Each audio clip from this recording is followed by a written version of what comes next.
Hello everyone. UP scholarship से related जो है दो अपडेट, बहुत बड़ी अपडेट है। एक तो है आपको करेक्शन डेट को लेकर के, और दूसरी अपडेट आप लोगों के लिए आ रही है कि आप लोगों का क्या फिर से 2024-25 सेशन वाले बच्चों के लिए फॉर्म फिलअप का डेट दिया जाएगा। इससे भी रिलेटेड अपडेट है। तो ये दोनों चीजों को अच्छे से डिस्कस करेंगे हम लोग। और जिन लोगों ने फॉर्म भर दिया है और फॉर्म फॉरवर्ड नहीं हुआ है कॉलेज से, जैसे आज सुबह में भी बहुत सारे कॉल आए हमारे पास, कल से भी कॉल आ रहे कि मैम हमने तो जाके कॉलेज में जमा ही कर दिया था, लेकिन कॉलेज वाले बोल रहे हैं कि पोर्टल काम नहीं कर रहा था और उसके बाद डेट नहीं था, तो जिसकी वजह से वो फॉरवर्ड नहीं कर पाए हैं। तो उसमें क्या होगा, तो उस पर भी बात करेंगे। सो फ्रेंड्स, चैनल पर पहली बार विजिट कर रहे हो तो चैनल को सब्सक्राइब कर लेना, बेल आइकन को हिट कर देना। यहाँ पर आप लोग को यूपी स्कॉलरशिप से रिलेटेड हर इंफॉर्मेशन दी जाती है। सबसे पहले तो मैं आपको बता दूं कि जो करेक्शन का पोर्टल है वो जो डेट है एक्चुअली 8 नवंबर से 11 नवंबर के बीच वो स्टार्ट हो चुका है। जिन लोगों ने फॉर्म अभी अपना फॉर्म फिल करते समय कुछ मिस्टेक किया है तो वो जाकर के एक बार चेक करें। देखो पोर्टल मैं तो इधर ओपन करने की कोशिश कर रही हूँ, नहीं हो रहा है, लेकिन आप लोग भी अपना ट्राई करना कि करेक्शन के लिए ओपन हो रहा है या नहीं। जब हम लोग ये वीडियो बना रहे हैं तब मैंने ट्राई किया है, बट अभी तक नहीं हुआ है। बट आप लोग ट्राई करके एक बार बता देना कि आप लोगों से हो रहा है कि नहीं। डेट यही है, 8 से 11 के बीच में ही करेक्शन करना है। जिन लोगों से मिस्टेक हुआ है वो लोग जो है 8 से लेकर के 11 के बीच में ही करेक्शन करेंगे, ठीक है। ये आपको यहां पर भी मैं दिखा देती हूँ। यहाँ पर दिया गया है 8 नवंबर से त्रुटिपूर्ण आवेदन को छात्रों के स्तर से सही करना है 8 नवंबर से 11 नवंबर के बीच में, और छात्रों द्वारा फिर से जमा करना। जब हम करेक्शन करते हैं, जैसे रिजल्ट नॉट येट डिक्लेयर या फिर ऐसा कुछ भी प्रॉब्लम था आप लोग का, या कुछ मार्क्स गलत लिख दिया है, या आपने अपना नाम गलत लिख दिया है, आपके फादर का नाम गलत हो गया, मार्क्स गलत हो गया, इनकम सर्टिफिकेट गलत हो गया है, किसी भी तरह के डॉक्यूमेंट से रिलेटेड आपने मिस्टेक किया है, स्पेलिंग मिस्टेक आप लोगों से हुआ है, वो सभी चीजें जो है आप ठीक कर सकते हो। जैसे एक बच्चे ने बताया था कि जो 24-25 सेशन की जगह पता नहीं उन्होंने क्या और डाल दिया है, तो ये सारी करेक्शन को जाकर के वहां पर ठीक कर सकते हो। तो ये करेक्शन के लिए डेट आप लोग का ओपन हो चुका है। डेट के अकॉर्डिंग तो भाई पोर्टल ओपन हो चुका है। आप ओपन करके देखो, अगर हो रहा है तो बता देना, नहीं हो रहा है तो फिर इसके बाद हमें कंप्लेंट डालना ही होगा आगे बढ़ाने के लिए, तभी जाकर सुनेंगे, क्योंकि हर चीज में बिना कंप्लेंट के हम कोई चीज कर ही नहीं पा रहे यहाँ पे।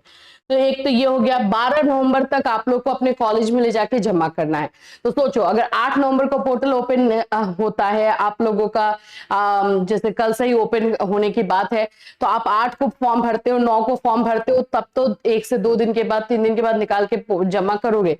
तो ये चीजें ना, डेट ये ना बहुत कम डेट ये लोग दे रहे हैं, जिसकी वजह से एक तो इनका साइट सही से काम नहीं करता है, और साइट काम नहीं करने की वजह से 1-2 दिन ऐसे ही निकल जा रहा है। अब 1-2 दिन निकल जा रहा है तो फिर उधर जमा करने का डेट आगे बढ़ा नहीं रहे, वो भी तो कर देना चाहिए। तो वो सब चीजें नहीं हो रही है।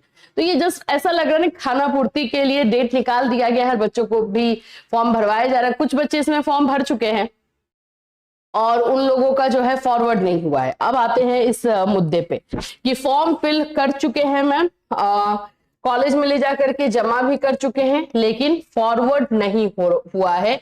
कॉलेज वाले बोल रहे हैं कि उस समय पोर्टल काम नहीं किया और अभी जो है फॉरवर्ड का डेट नहीं है। तो देखो, फॉरवर्डिंग के लिए जो है डेट के लिए मैंने आप लोग को वीडियो दिया भी है कि रिक्वेस्ट किया गया है, और चांसेस है 90% से ज्यादा चांस है कि आप लोग का फॉरवर्डिंग का डेट बढ़ेगा। अब ये कब तक बढ़ सकता है, तो जो मैं आपको बताऊं तो 15 नवंबर से उम्मीद है ये डेट बढ़ने का।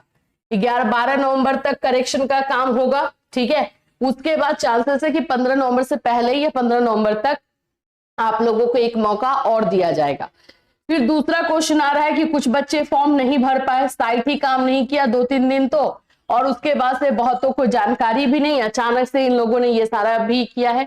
अचानक का मतलब ये बोलेंगे कि हमने तो 10 अक्टूबर को इन्फॉर्म कर ही दिया था, लेकिन आप जो 25-26 का फॉर्म फिल करवा रहे हो तो जुलाई से करवा रहे हो। जुलाई, अगस्त, सितंबर के बीच में बहुत सारे बच्चों ने अपना फॉर्म भर चुका है 25-27 का, तो अब 25-26 का, तो उनका क्या होगा। तो ऐसे करके ना इंफॉर्मेशन बहुत मिसमैच हो रहा है। तो फॉर्म फिलअप के लिए क्या फिर से डेट दिया जाएगा 24-25 सेशन वाले बच्चों के लिए? तो हाँ, इस पर भी लगभग कंफर्मेशन है कि आप लोगों का डेट फिर से बढ़ेगा। जिन्होंने नहीं भरा है फॉर्म, जैसे बहुत सारे बच्चे अभी कॉल कर रहे थे, बोल रहे थे मैम हम लोग डीएलएड थर्ड सेमेस्टर का एग्जाम में बिजी थे, हमें पता नहीं चला और अभी तक हमने फॉर्म नहीं डाला और अब डेट ही निकल गया, तो बताइए हम क्या करें।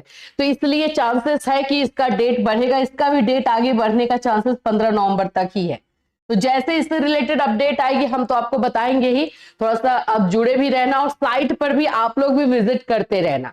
देखो पैसा आप ही को लेना है, फॉर्म भरना ही है आपको, तो थोड़ा सा एफर्ट तो डालना होगा।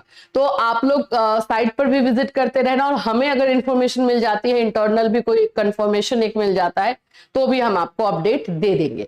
तो ये तीनों चीजों पे बातें हुई हैं। करेक्शन डेट आप लोग का स्टार्ट है 8 से 11 नवंबर तक। दूसरा है कि आप लोगों का क्या कॉलेज को फॉरवर्डिंग का आगे फॉरवर्ड करने का डेट दिया जाएगा, तो यस दिया जाएगा। चांसेस 15 नवंबर तक का है। जिन बच्चों ने 24-25 सेशन का फॉर्म नहीं भरा है, क्या उनको मौका मिलेगा? तो हाँ, उनको भी मौका मिल सकता है और वो भी चांसेस 15 नवंबर तक का है। तो ये सारे आप लोग के क्वेश्चन मेरे पास आए हुए थे, जिसका आंसर मैंने दे दिया। आई होप आप लोग को सारे डाउट्स क्लियर हो गए होंगे। अभी भी कोई भी प्रॉब्लम है आप लोगों को तो आप लोग जो है इस वीडियो में कमेंट कर देना। आप लोग के कमेंट्स के अकॉर्डिंग हम लोग वीडियो लेकर आते हैं, आपको भी पता है। तो आप लोग के कमेंट्स को बिल्कुल इंपॉर्टेंस दिया जाता है। अब जरूरी नहीं है कि पर्टिकुलर हर एक स्टूडेंट के कमेंट्स को हमें यहाँ पे पढ़ के नाम के साथ बताए, बट यस अगर आपका प्रॉब्लम जेन्युइन है तो उस पर सॉल्यूशन जो है जरूर लाया जाएगा। फिर मिलूंगी, till then take care everyone.